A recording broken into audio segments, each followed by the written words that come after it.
Здравствуйте, Moscow. Here we are in, this is a very special day. This day that we are talking marks the 4th anniversary of the special military operation. We're going to have a lot to talk about with an absolutely extraordinary guest, Mr. Nikolai Azarov, former Prime Minister of Ukraine 2010-2014, expert in Ukraine, expert in Russia, expert in international relations, and of course he can tell us, perhaps for many of you, our Russian audience, and especially our international audience, what we still don't know about what led to the SMO and what happened during the SMO. We are the international arm, let's put it this way, of the National Unity Club here in Moscow at the TASS Studios. I have as a special guest, an absolute treat, the one and only George Galloway as our super special guest. So thank you, George. Thank you. Thank you, Mr. Azarov. And allow me to start with perhaps an uncomfortable question. And this whole catastrophe, Britain has played a pernicious, dare I say, perfidious role, and is still doing so. The Americans have largely withdrawn from the front line, but only the front line. But the British have moved into the front line, not as yet with a charge of the Light Brigade, but arming and targeting the Ukrainian armed forces to be the charge of the Light Brigade, into the valley of death. And now 1 million people are dead. And blood is running everywhere in Ukraine. And treasure has been burned in Ukraine and Russia and in the European countries who have burned their own treasure, not yet their own people, but their own treasure, their own country's treasure, in pursuit of this disaster. Pepe asked you, why did it take 4 years? I would like to ask you, Excellency, how many more years is it going to take?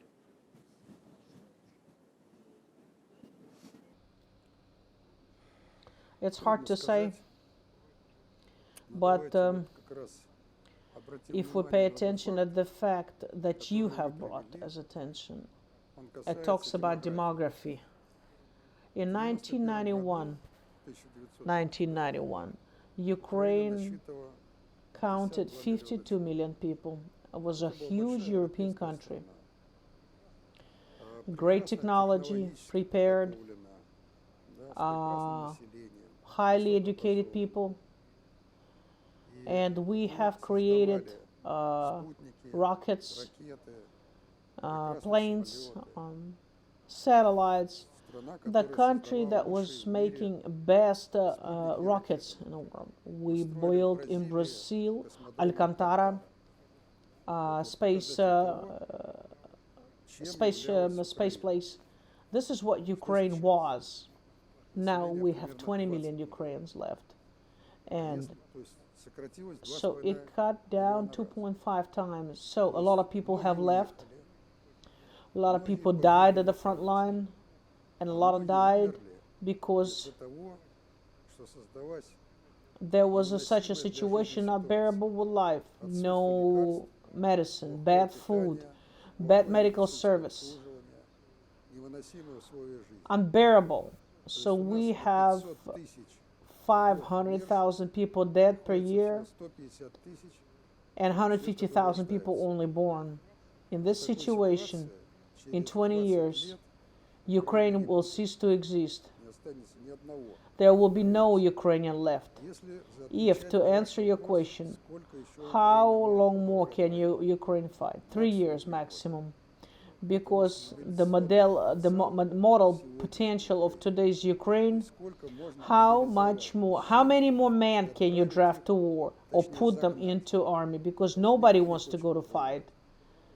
No volunteers for that. Mobilization is taken only by force, and 2 million people are running away.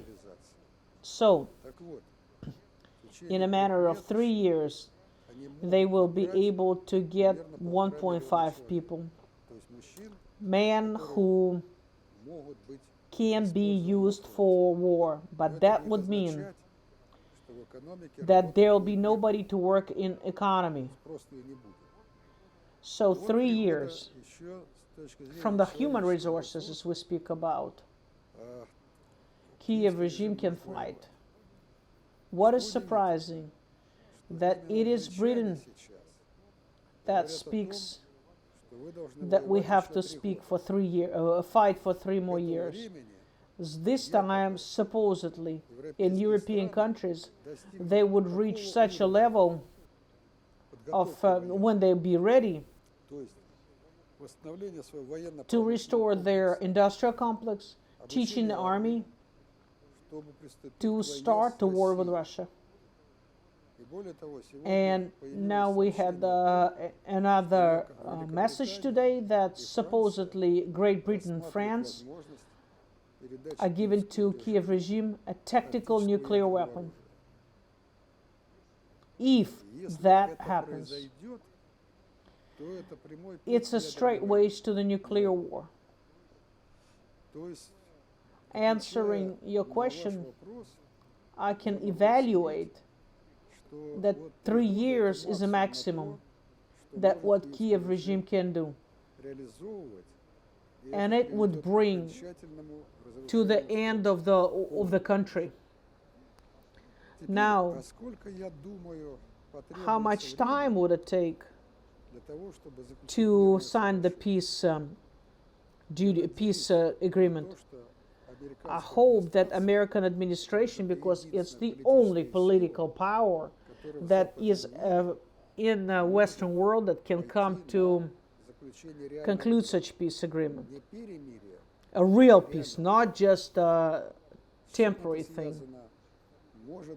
Maybe it's Trump's, he wants to step out as a peacemaker, though the last events with Iran, they don't characterize him as a peacemaker. But there is no other hope, because to hope for Western elites, Macron, Merz, Starmer, you can't. So, again, if American administration would go in a peaceful, then we can gain some peace in 2026. Briefly, Mr. Azarov, what would be the main terms of an agreement that could last and not be immediately destroyed like Minsk 1, 2, 3, 10,000?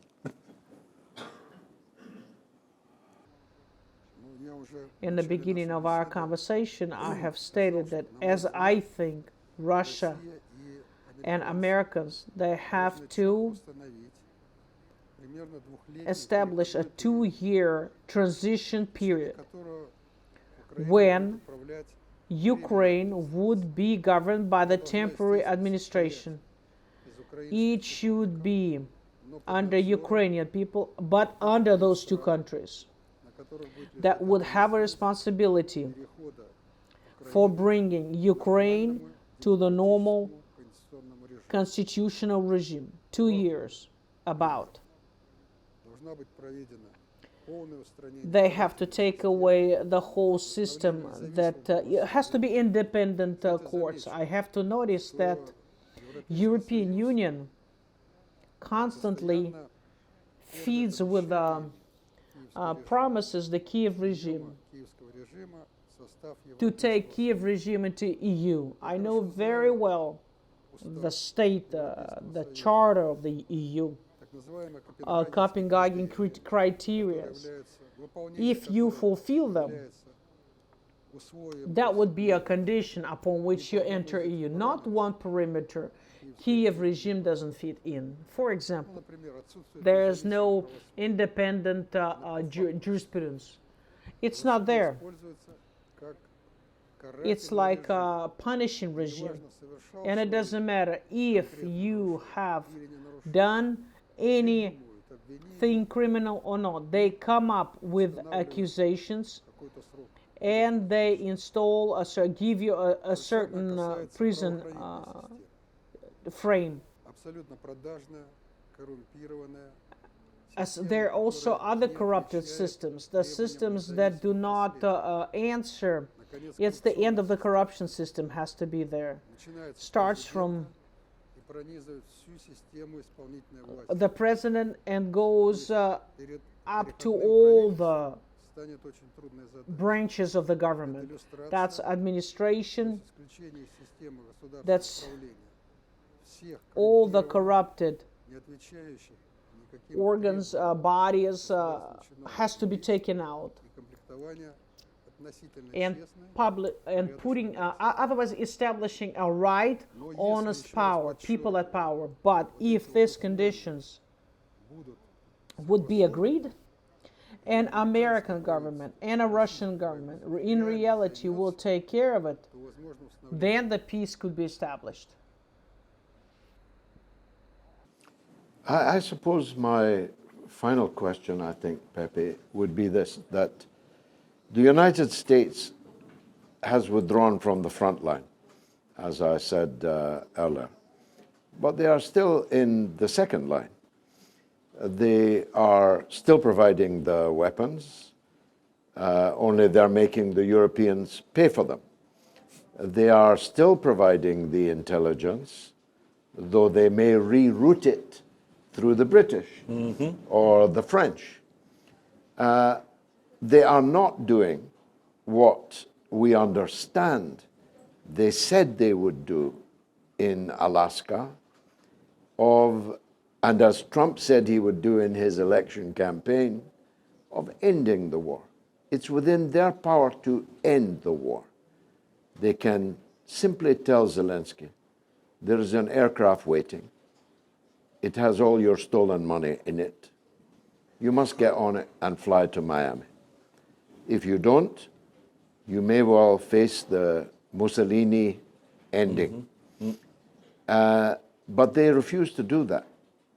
Why do you think that is? It's in what I told you, there's an element of illusion, a hope that Trump would hold his word to establish peace in Ukraine. Of course, it's an illusion, but there's also a calculations. If he is a businessman that understands that there will be no business if there will be World War III, it's impossible. You have to find a peace with Russia. There is no other alternative. That's the war. The war will not bring anything to anybody, which means the peace has to be for the long term. How can we reach it? Exchange Zelensky, that's not a solution. There'll be another just like Zelensky. So we have to change the political regime, and that's also in his interest to do so. If you want to do business, you have to establish peace. Peace has to be everywhere, or there'll be no business, and there'll be war. So this is the element of realism. In my discussions, there's illusion that Trump can do that, and also looking that behind his back he has the people who were performing this revolution. Now they bring drones into Russia that fly to Udmurtia. It's not the Kiev regime that does it. They do that. Having great satellite system, radars and etc. So in one side, on one hand, he does one thing. On the other hand, we see that there are people behind him that supply the guns, the networks, they make money on war, huge money on war. So you have to put it on a scale. And I am thinking that negotiations at the level of the leadership of Russia and America. They have to put objectives, clear objectives. What do you want, Mr. Trump? If you want peace, then this is what we need to do. If you don't want peace, okay, let's be honest and fight who's the strongest. I also don't see a perspective on a war without end, because the strength that stands against Russia are huge. You know, you can fight, but Russia also does not have unlimited resources. And the point is, what is going to happen to Ukraine today? The generation of the energy complexes, it's 10 times less than it was during the Soviet time. What will be left from these countries? The country has been destroyed, so we have to stop that. And I understand that very clear. But to stop and to make this big sore spot without healing, it's not going to bring a solution. Russia could have cut off the head of the snake a long time ago, in a flash, whenever it wanted. It did not. There are strands of Russian public opinion who are now saying, why didn't you do it, and why not do it now? Otherwise it's going to be too late. And considering that there are no red lines anymore for NATO, attacking on strategic nuclear triad, in fact, now this completely crazy French and English spin that we're going to supply nuclear materials for Ukraine, this means there are no red lines anymore. Is it now the time to cut off the head of the snake?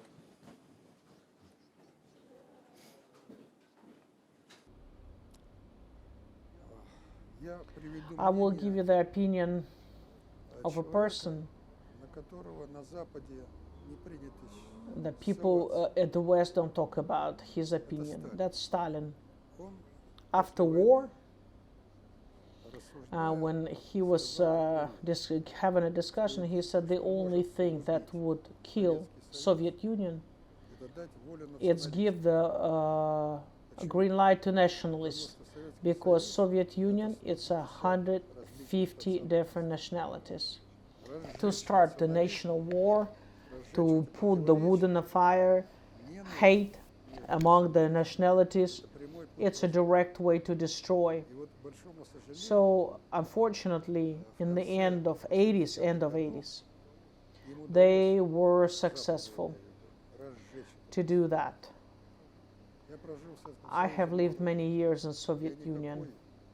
I have not seen fight between nationalities at any case, any situation. When I got married, I have not asked my wife what nationality she has. I was not interested. She was half Ukrainian, half Russian. She didn't ask me what nationality do I have. I have lived in Ukraine over 30 years. Nobody have asked me, what nationality do I have? And now they say that Muscovites, these are the enemies of Ukraine. Zhidi also, these are Jews, Yahi, who are the Polacks, and other Ukrainians and Russians. These are the enemies of Ukraine. So the Ukrainians, they don't think that, you know, this is that Moscow is the new enemy for this new Ukrainian people. This is what special services from the West, they put attention immediately after 1945.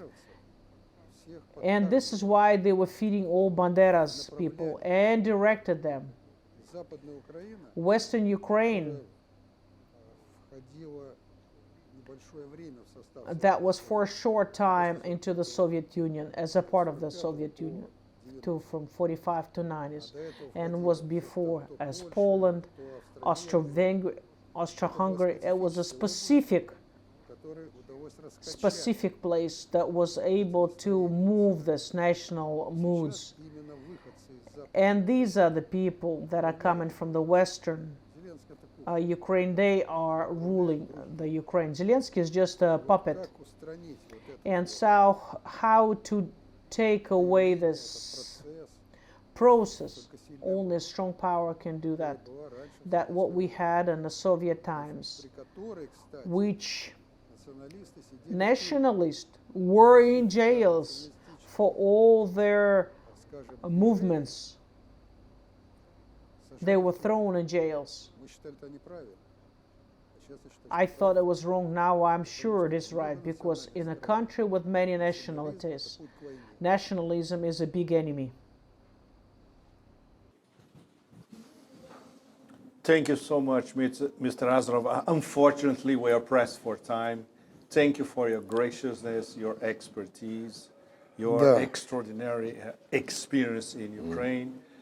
Thank you to George Galloway once again for your insights here in Moscow at the TASS studio for the National Unity Club. See you again. Thank you very much.